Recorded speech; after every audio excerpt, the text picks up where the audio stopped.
About 26,000 Soviet troops stormed into Baku, the capital of Azerbaijan SSR. The troops were supported by tanks and other armored vehicles. They blocked all the major roads, and then airborne troops were dropped down on the city from airplanes. This was followed by a naval blockade on the city. The Soviet army was acting according to a state of emergency that was declared by the Soviet Union. All of this happened exactly 22 years ago on January 20th, 1990.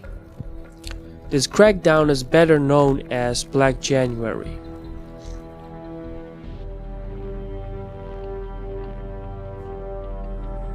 A few hours prior to the Soviet invasion, the KGB blew up the central television station and terminated all the phone and radio lines.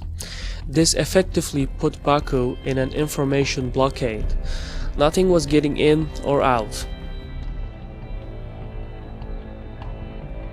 In the course of the invasion, the Soviet army attacked the civilians and fired into the crowds.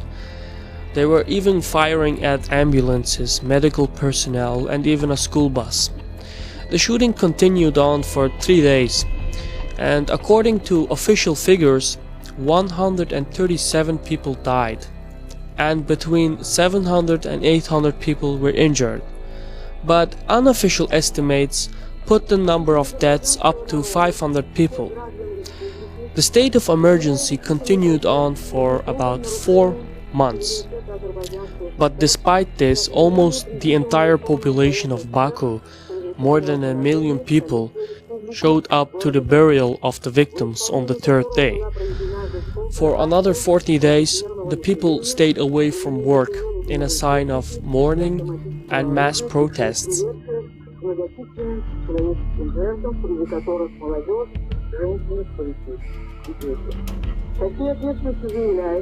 Высшими органами власти и управления Азербайджанской ССР не принималось решение о введении чрезвычайного положения в городе Баку и не давалось согласия на принятие подобного решения Президиумом Верховного Совета СССр. This massacre was intended as a warning to other independent and freedom movements, not only in Azerbaijan, but in other republics of the Soviet Union.